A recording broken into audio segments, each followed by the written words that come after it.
Avnish, you walked back, but our mentor from Unfold Consulting and our advisor partner, Kalpana Dubey, is in the audience. I wanted to request her to please give you a token of our appreciation. So may I request Nidhi from my team to please bring up the gift.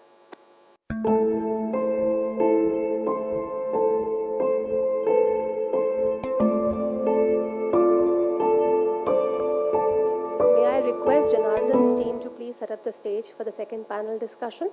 As they are doing so, I'll give you a quick overview of the panel. Due to organizational size, age, and complex functions, entrepreneurship and management are often separated. Intrapreneurs work outside the box, circumventing the given organizational boundaries. In such environments, it may be easy for them to look for both opportunities as well as threats to which the traditional mindsets may remain oblivious. On the contrary, managers tend to avoid risks, which often results in them penalizing innovation failure. The topic for a second panel discussion is Inside Out, Outside In, Perspectives into Entrepreneurship. Our second panel will focus on the lessons entrepreneurs should learn from entrepreneurship to navigate false starts and build capability to sustain engagement and ideas. I welcome Benedict Paramanand as the moderator for the session. Benedict? I now request the panelists to please come up on the stage. Manish Gupta, co-founder and CEO, Videoken, Infosys Foundation Chair, Professor at IIT Bangalore. Pinkesh Shah, Executive Board Member and Senior Faculty at the Institute of Product Leadership.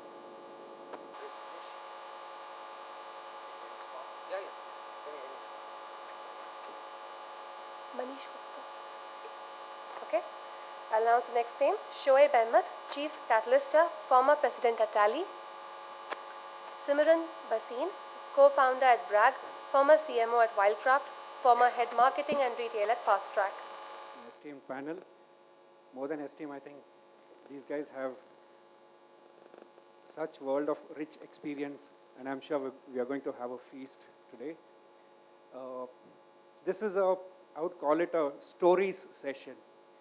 The four people here have lots of stories to share and anecdotal from their experience. So let me introduce each of them first before we start with Pinkesh here. Pinkesh started his career with McAfee, and then he started the India's only Institute of Product Leadership. And after that, he thought the product guys need a forum, so he started the Product Leadership Forum. This is a vibrant institute that he's built.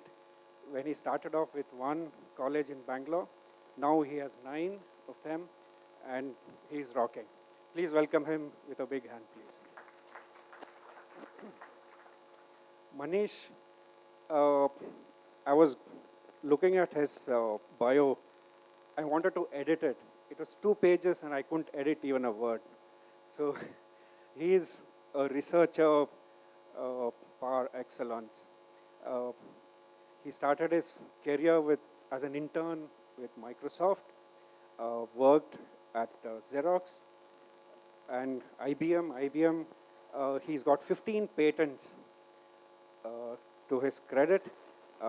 Then he thought to become an entrepreneur. He started a venture, Videoken, and he now teaches at IIIT as Infosys Foundation Chair Professor. Please welcome him with a big hand. Simran is the brand person here. So she has original stories and brand people concoct stories. So I'm sure she won't concoct stories here. Yeah, she started off at Fast Track, Titan, and after that she moved to Wildcraft and then became an entrepreneur, started a lingerie brand called Bragg. How old is it? 3 years. Please welcome her. Shoaib is a good friend from college days. So I was reading his bio. He started off I mean, it reminded me how he used to bunk college. We were wondering what he used to do, but here he says that he used to help music fests in college to uh, recover funds or make it at least work, and then help some poor people with the newspaper collection and all that. So he's a born entrepreneur, I would say. Now he's a serial entrepreneur. He's done 4 companies, I think. But he would like to be known today as the software evangelist or a product evangelist.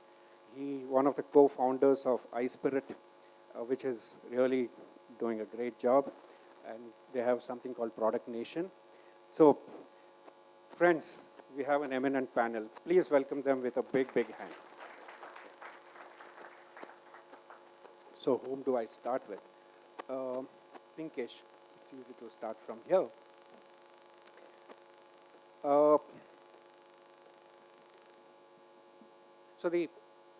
I would like to take them through a time zone. Let's start with how their experience as intrapreneurs first. Interesting anecdote, some key insights. You could spend 2 minutes each. So I thought I'll prepare a long list of things to say, and I did. And then I heard Avnish, and I think I've lost everything. I've forgotten right after the startup zoo and the startup mafia and the POC mafia. I think it's hard to top that off. So I'm going to stick to my own story now.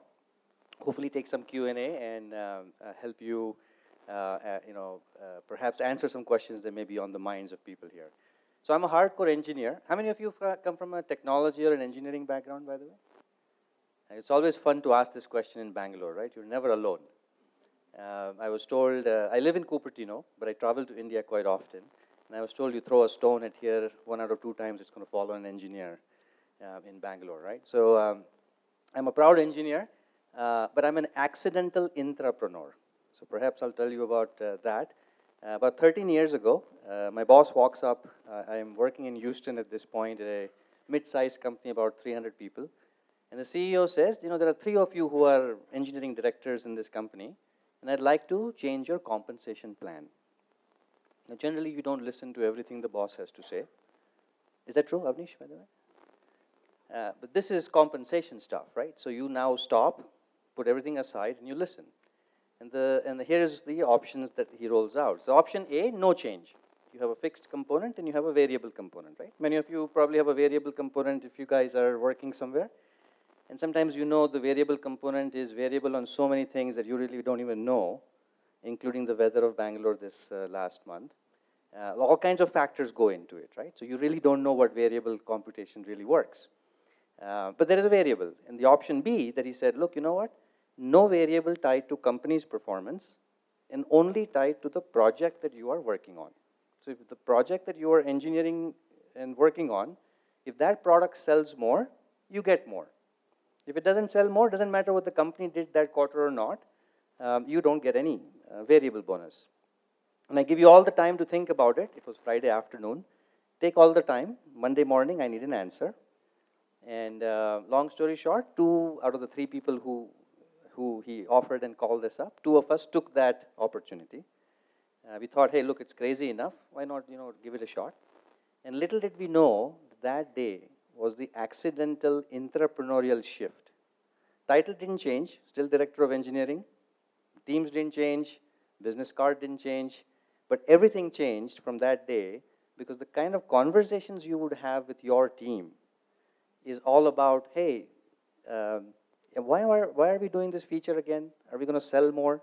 Because if you're not going to sell more, obviously I'm not going to get paid more. And if I'm not going to get paid more, the team is not going to get paid more. And I think instead of the engineering conversation that happens in an engineering meeting, which is, how do I refactor the code? How do I parse this XML 7 seconds faster? And all this other cool stuff that we talk about got completely replaced for the next 90 days. And we realized that day was what I would call an accidental product manager. But I think most product managers are also going to step towards intrapreneurship or intrapreneurs, even though that's not an official title. It's unfortunate that's not an official title even today. In fact, in most Silicon Valley companies also, This is yet not a formal title, right? We've come a long way since then. Obviously, the fact that this discussion is happening in India itself tells me very promising, and in fact that 100 people are actually coming here to listen to this is even more promising. That means that this wave is going on. But that's a little bit about myself. So since then, I've been in startups. I've started 3 companies. 2 of them failed miserably. I can tell you a little bit about what not to do if one of you is interested. I've been entrepreneur twice. Last 7 years, I was the global vice president of products at McAfee. And now I learned. My first time was an accidental entrepreneur. But the second time when I joined McAfee in the last 7 years, I've kind of systematically talked about and negotiated with my HR, as many of you were talking in the panel as well, on what an intrapreneurial package should look like, and I'm happy to share some insights.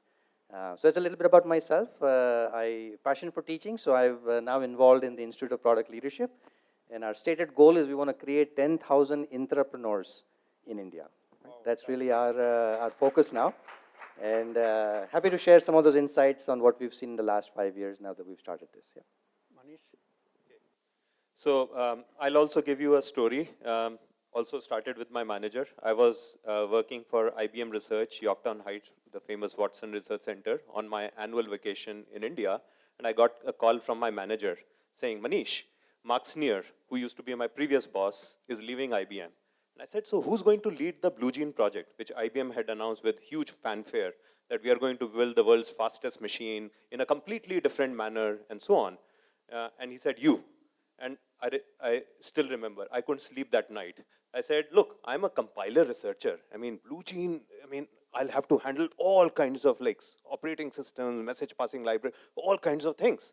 Do I really, am I really qualified to lead that? I couldn't sleep that night. Anyway, I came back to IBM and kind of talked to Mark Sneer to get his pearls of wisdom before I take over the leadership of that project. And he again very casually told me how most likely the project was going to fail because it was so ambitious. It was going to be very hard to pull it off because the supercomputers those days used to be built with very powerful processors, and usually would be built with about 8,000 processors, and you would find you can't make use of more than 2,000 at a given time.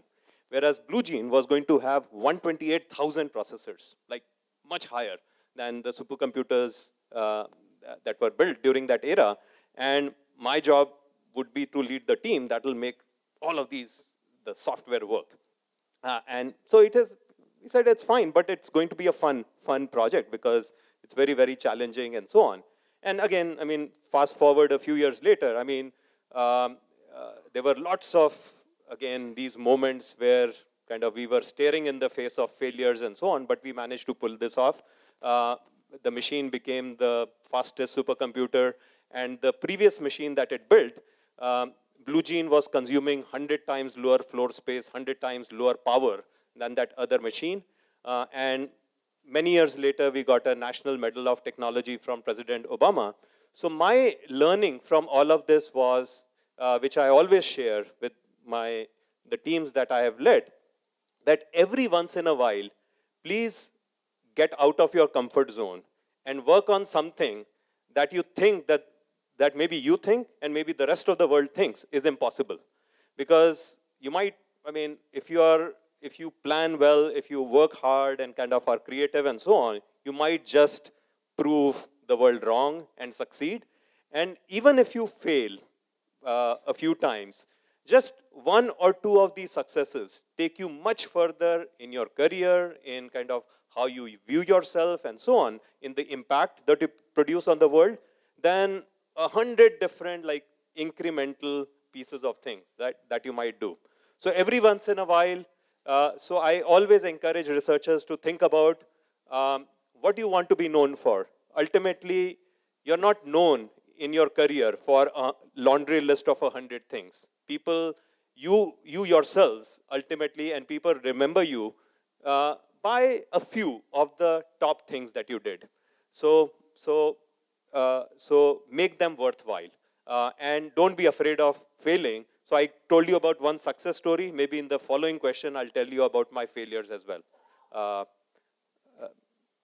So it takes all kinds of things ultimately to build an interesting career, and don't be afraid of failures. Nice one. Simiran? My journey into entrepreneurship started very, very early in my career. I joined Titan in 2001 as a management trainee, and my first 2 years was spent in sales. And I think towards the end of those 2 years, I evinced an interest in moving to marketing because my creative side is where I sort of wanted to explore and build my career. I got an opportunity fairly quickly because there was some restructuring and people moving out of the marketing team, and I joined the marketing team as assistant brand manager, sort of the lowest of the rungs in any marketing organization. And the brands that were handed to me were a clutch of sub-brands. At Titan, these sub-brands were Dash, which was the kids brand then, which has sort of been rebranded now. Fast Track, which was back then Titan Fast Track, and Nebula, Titan Nebula, which is the gold luxury watch brand. And none of these brands were doing anything much. And it reached a point where I was being shunted from sort of budget to review to budget. And, you know, I was being called the assistant dropped brands manager because it reached a stage where they were in danger of being dropped. Around that time, Biju Kurian, who was then the chief operating officer of Titan, the watch division, he kind of sort of put up this challenge saying that given that 50% of India is under 25, there seems to be an opportunity for Fast Track, which is currently cannibalizing Titan's other ranges, right? So there's really no reason for Fast Track's existence in its current form. And let's see if we can create a business out of it by targeting the sub 25 rather than the 25 plus where it is now. And he put together a sort of 3-member team, all 3 brand managers. One of them was me. And we were given the task of presenting a business plan, a 3-year business plan. And sort of excitement at that age, you know, put together this business plan, including a big, hairy, audacious goal of sort of Fast Track being spun off into a separate division to give it the growth. Because by then, I had faced a good year of, as I said, you know, I'm being the sort of stepchild. Everyone was kind of pushing me back. Presented that, got very, very involved in the whole opportunity and idea, and got an opportunity to launch Fast Track, right?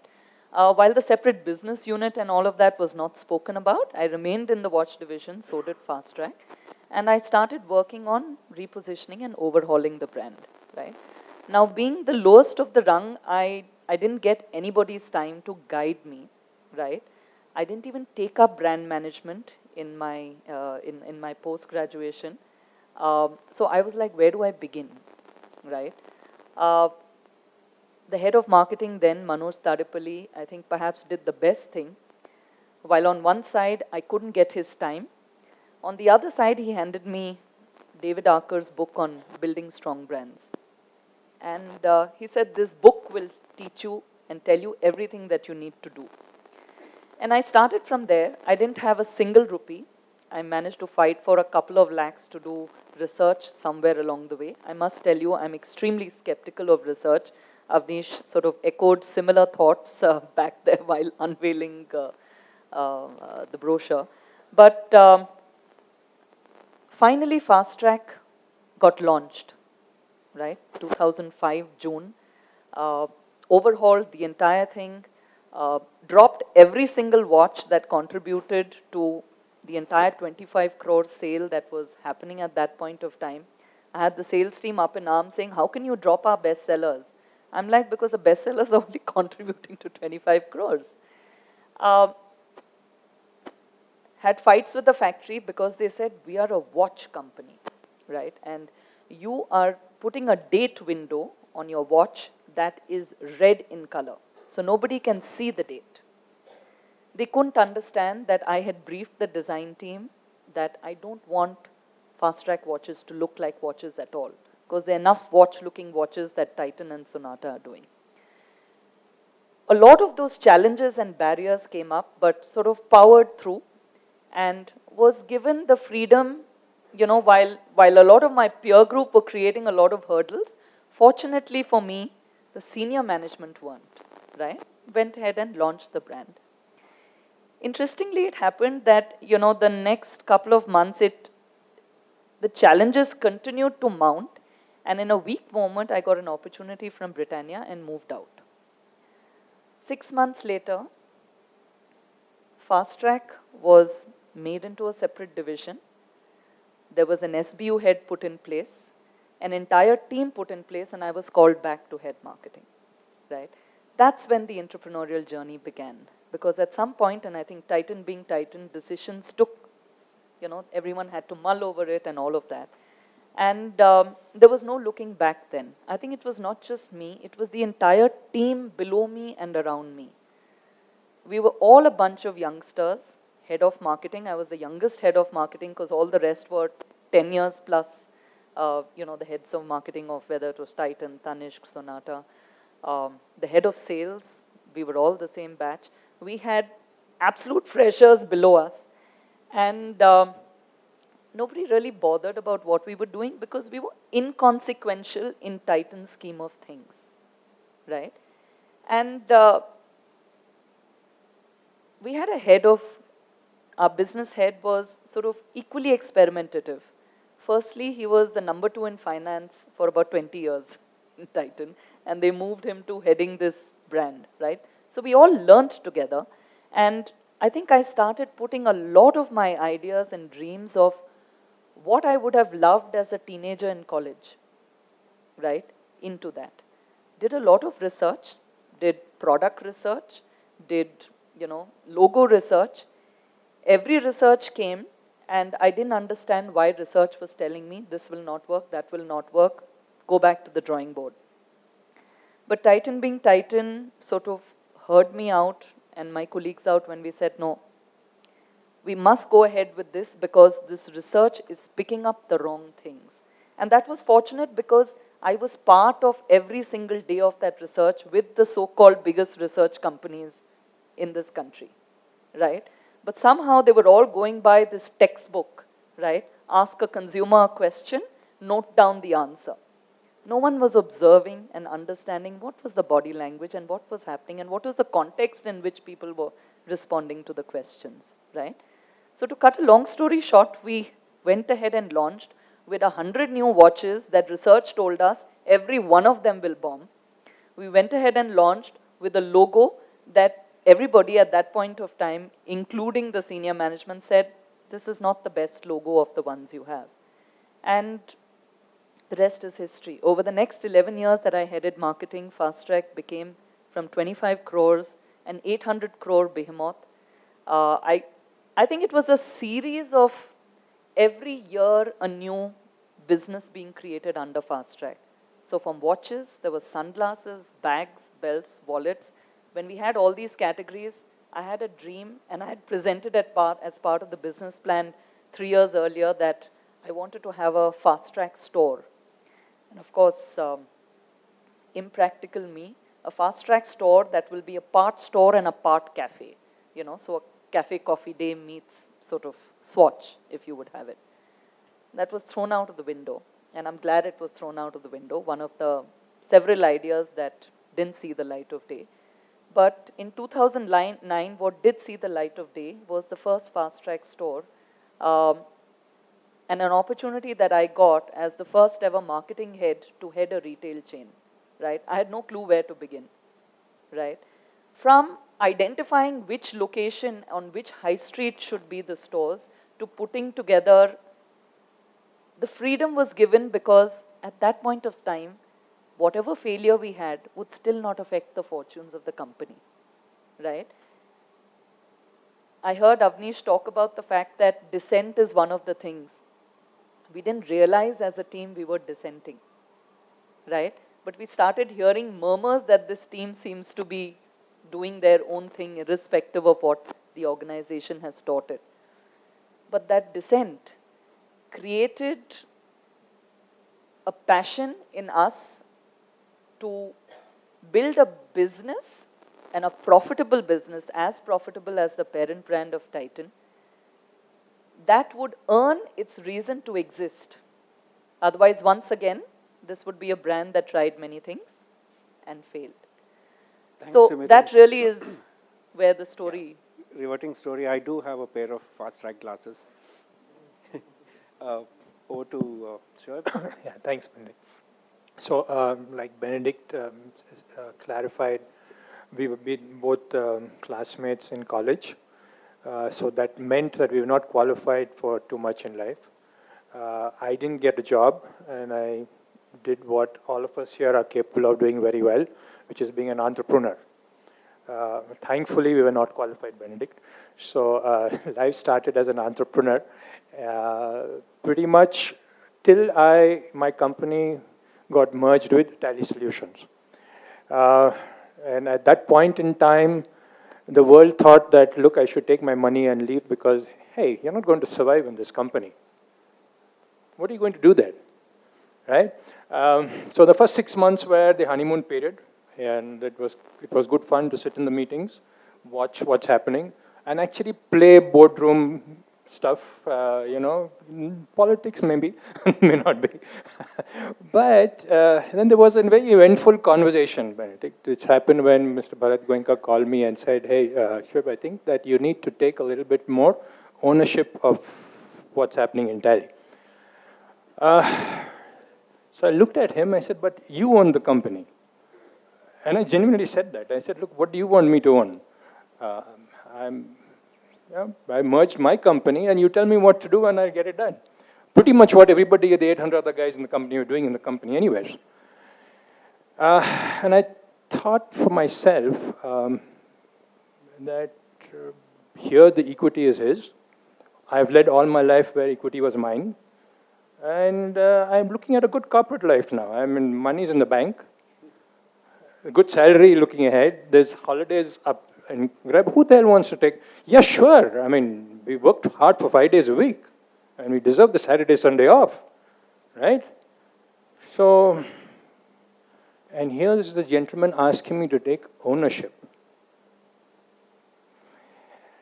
Thought I'd touch upon this a little bit because we've talked a lot about innovation and really not talked about what does it mean to own something. And I thought for myself, and I think that's the experience that I wanted to bring to this discussion and this table, is that I've seen the world struggle with trying to give compensation by saying, can I give you shares and make you a part of an owner? Can I make you a part of some, elite? I was a part of the CLT, by the way. And it still didn't make any sense. And all that actually the ownership meant was, are you willing to do the stuff that nobody else is willing to do? Are you able to come in there with ideas of your own and get things done without necessarily looking at recognition? Very hard. And the toughest of them all was, and I think this is, and I just want to leave this, I mean, how many of you here live in a joint family and have got married and moved your house and stayed in a joint family? Anybody? Any ladies here? No. And I looked at my role when I joined this company, which had all the structure there, all the processes built in, very strong feudal kind of mentality. I said, look, I think I'm like a daughter-in-law which is on a honeymoon period, and with the mother-in-law there, the father-in-law there, the brother-in-law there, and also the very powerful person in the kitchen. Nothing moves without that person actually driving things out there.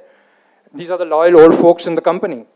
And I said, yeah, maybe this is what it means to live in, I would never be a daughter-in-law, so this is the closest I could empathize with somebody who actually has to move into a traditional family.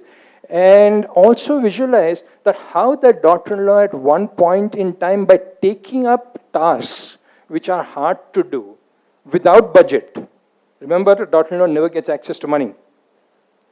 She's got all her stuff, whatever she needs, but she can't decide what she wants to do. And how she moves from that position to becoming the mother-in-law, where nothing moves without her consent. And this is true. The father-in-law is the person, the patriarch is just the salesperson in that organization. Nothing else happens, right? So, and that's been the journey from my experience as far as Tally is concerned. I think I've been pretty much from that metaphor, so to speak, of being able to do all the stuff which nobody else wanted to touch, and understand that look, that's the kind of ownership that needs to come in. And the reason for doing this, and let me just close this, is that I enjoyed each and every moment of doing whatever was available to me and taking up challenges and taking up stuff for my satisfaction. And that, I think, was the driver, nothing else.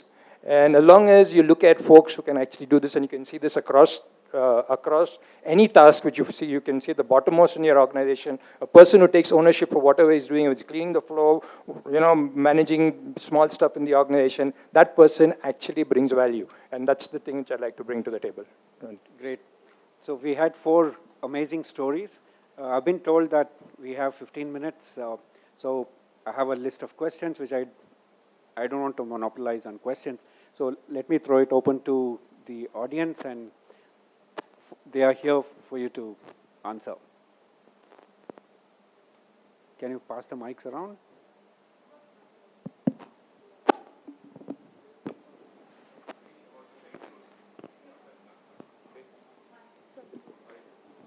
Yeah. So I think your question was about my failures. Okay, so which one? So let me pick one. Then I moved as initially associate director, and then took over as the director of IBM Research Lab in India. And one of the projects that I was fascinated with, which some of my colleagues came up with, was something called spoken web. So remember, these were the days before iPhone had really become popular, smartphones. In those days, India had this exploding mobile phone usage. Number of internet users in India was of the order of 7 million in the entire country. I mean, the number of mobile phone subscribers, every month, India was adding 20 million, somewhere between 15 to 20 million mobile phone subscribers. And these were not smartphones. These were mostly kind of feature phones and all that. So our team came up with this very interesting idea of, analogous to these websites, can you have voice sites?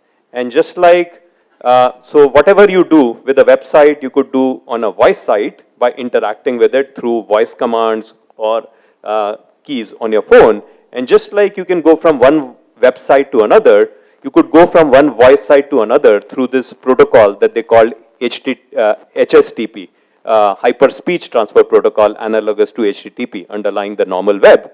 And we saw there were amazing things when we ran pilots in initially a couple of villages in Andhra Pradesh. We went in with this very typical IBM mindset of services. We thought, okay, the local carpenter and electrician can now advertise their services and so on. And we started getting amazing new users out of the people. One person posted the voice of their 1-year-old son and started giving pointer to the friends and family, call this number and listen to my son's voice. So that was social networking they were doing. Another person posted matrimonial ad that I am such and such looking for a bride and so on. And then another person commented on that, no, don't make the mistake of marrying your daughter to this person.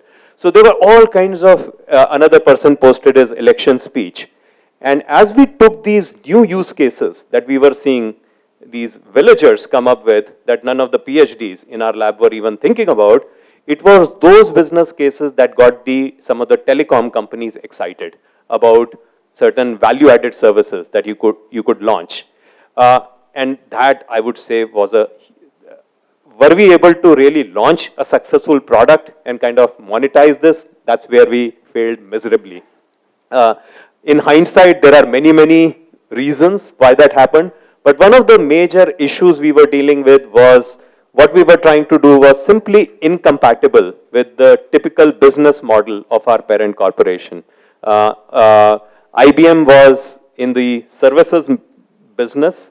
And typically, the services business model was you sign a contract with the customer, with the client, and they pay for your pay for the services, right? It's not a speculative thing. Yes, you take a risk, you launch something, it may or may not work in the market, and so on. And it was a very different kind of offering relative to the services, right? So we were very successful at IBM Research in India with some of these new features and products and new offerings for our services business. Like there was a voice of customer analytics and so on, where we helped our Daksh business, the BPO business, start to monetize insights that they were gaining from their customer service conversations with their clients' customers, and analyze those conversations, gain insights.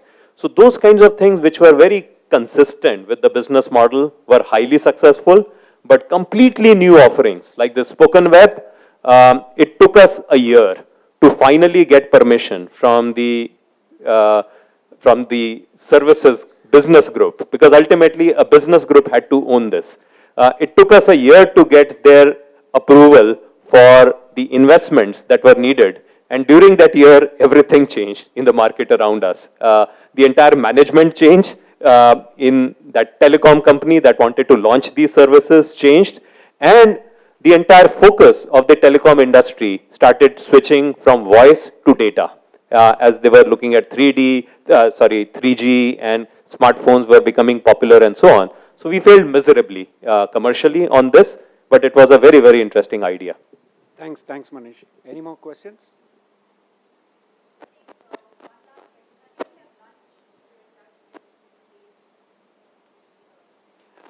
Okay.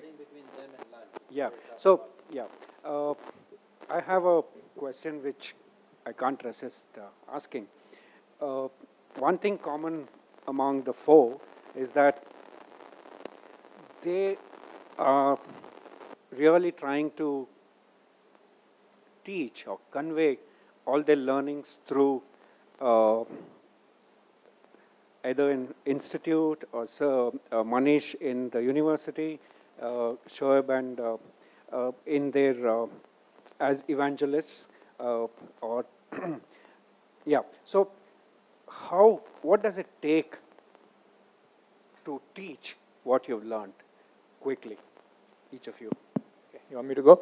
Okay. I think the biggest teaching possible is through observation. Going back to the other old learning, Benedict, how you learn tennis, the ball boy is able to watch and play much better than you by just learning by observation. And I think entrepreneurship is all about that. How do you create role models and how do you create an environment which allows that to happen is the key. Hardest because, you know, it is a bit counterintuitive. Folks who become entrepreneurs or intrapreneurs come with strong beliefs of their own. They have no playbook to go by. So therefore, guidance and coaching is very hard. It's almost impossible. So there is a lot of bad blood with mentorship, which really doesn't work in many situations. And I think the challenge is to allow the entrepreneur to get a safe environment and get a potential reflection of what their ideas are all about. And I think that's the key, to create that peer level, which is not easy in a context because you're competing with each other. So these are some challenges and environments which allow for this to happen, get the best kind of results for you. I'd like to add to your point of learning through observation, learning by doing, right? The best way is to pick up someone on your team and throw them into the fire, right? If they flounder and are not comfortable with it, they don't have it in them. They're better suited for structured workplaces, right? Because until they do it themselves, they won't realize what's working and what's not. And that's where sort of ideas really crop up from, because you have hypotheses when you start, but a lot of them don't work out practically. Either you can't convince people, or you can convince people, you launch it, you get a bit of budget, and you fall flat on your face. But your ability to pick yourself up after falling flat on your face and jumping again into the fire, that's when you know you have ignited the entrepreneurial sort of excitement into a person. So just a couple of things I would add is, one is to be authentic and really teach in some sense by your own example, not kind of, so that again, you hopefully serve as an inspiration, right, to the people that are trying to learn from you. The second thing which I learned initially at IBM was, the first was this coaching model. And initially I thought coaching meant, yeah, coach will tell you how exactly to do things. But then I learned in management school, no, coaching model at IBM, the way they taught us is very different. It's where you don't tell the person what to do. You kind of let them discover by themselves what they should be doing. And then I realized that's what my manager, Mark Sneer, the same guy I was talking about, used to do. Because sometimes Mark Sneer would ask me, Manish, what do you think we should do? And I used to think, doesn't Mark Sneer know what we should be doing? I mean, why is he asking me this question? Then I realized later that he was trying to coach, because if he told me what to do, somehow the outcomes are very different, and the level of conviction, the level of dedication and so on that you show are very different when you yourself come up with the idea. And kind of the manager is there to kind of act as guardrails. Another thing that I remember one of my managers told me is, look, think of me, Manish, as the credit card in your back pocket. If you need me, yes, I'm there for you. But most of the time, I expect you not to use that credit card. Just go and fight these battles yourself. And yes, if it gets out of hand, I'll be there to bail you out. But I know you are very capable of fighting these battles yourself. So it's good for a manager or a mentor to provide that safe space to people around them, that please go and experiment, and we are there to watch out for you. So since we're all hungry, let me deviate from this question, if you allow me, and maybe leave some food for thought. So every time we always have this question of, when we don't know something, we go back into this why, what, and how. Let me try and answer these three questions. So the first one is why. So first of all, how many of you are working at some organization but are not the CEO or the BU head or the general manager? Can you raise your hands? How many of you are working and are not in charge or not the CEO or the GM? Just a little higher. Okay, super. Now keep that hands on. Hang on. Keep that hands on. And raise the second hand if you actually want to get into an intrapreneurial role. You don't have to raise just because you're at the intrapreneurial conference. Okay, it's about half of you. So I have a message for the other half. The risk of not taking risk is too risky. So this is the why, right? If some of you are not thinking of getting into an intrapreneurial role, let me be the first one, perhaps the unpopular guy here today, to tell you that the risk of not doing that is already too risky, right? Because of all the changes that we've been discussed perhaps since morning and all the things that you probably have heard. So that's the why part. The second part is the what. And there are three kinds of intrapreneurs in my opinion, right? You know, there's these builders, there are these change managers, and there are these optimizers. And I think you have to figure out what is your calling. Some of the folks who talked about why they created something, the urge to create something new, right? Your interest is not necessarily to manage a bunch of things, but to create something. While they are interrelated, there is a very specific focus that you have to find that calling and understand which kind of intrapreneur do you really want to go after, right? If you really want to become one, and you can become all three, but start somewhere. So a creator requires a lot more creation, novelty, solving an unsolved problem, or solving a problem that's already been solved, but in a novel way, right? Either way. The change manager is a very interesting role, especially in large organizations. This is where a lot of people call it corporate politics. I call this as a very critical skill called organizational savviness. You need to know which buttons to push. You need to have leadership skills. You need to have stakeholder management skills. You need to have what we call art of storytelling skills. Right? You cannot communicate and convince people, forget it. Your best ideas are going to remain in PowerPoints. And the third is your optimizer. Right? These are the people and these are the resources who some of you may say, hey, look, I see so much inefficiency everywhere in my large organization. I'm going to be the catalyst to make that reaction happen. There's enough resources already. You know, the biggest difference between an entrepreneur and an intrapreneur, you know, using the Avnish style of theme of talking about zoos and all, is one is a well digger. Somebody who's digging for water is the entrepreneur, and the intrapreneur is the plumber. There is enough water in the system, by the way. In a large organization, there are enough resources, there are enough systems already in place. You just have to connect the pipes right so that the water falls out of your tap when you are working on something, right? So this is very important to understand that as an entrepreneur, you have to dig for water. You may or may not never get it. In the intrapreneurial, you already have enough water. You just have to figure out how to connect, right? And the last part, which is the how, and how will you get into it? To me, I think we've talked a lot about mindset, leadership, a lot of things that the panel here talked about. I think what's very important also to understand is that intent alone will not get you there. You better build some skills. You better build what I call cross-functional specialist skills. Now, this is a lot of people call it an oxymoron, but it's actually not. You have to be a cross-functional specialist. You need to know enough finance to talk to a CFO, and when he talks about price elasticity of your product, you cannot just leave the room saying, oh my God, what the hell is that? Right? Just because you're an engineer. If somebody is talking about marketing and a brand manager sits with you and talks about what is the brand equity index and why should we have a better brand recall, you cannot just go back and say, oh, well, let me go back to my manufacturing. You need to be a cross-functional specialist, but you need to be a specialist in something, right?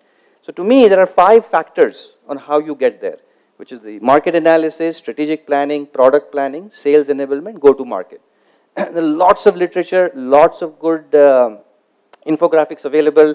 If some of you are interested, I'm happy to point to some of you. But go back to the why, the what, and the how.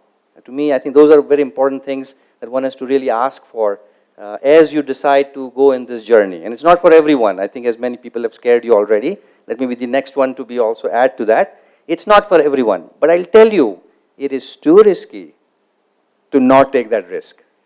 Right? Yeah, so I'll summarize that. On that note, we close this session.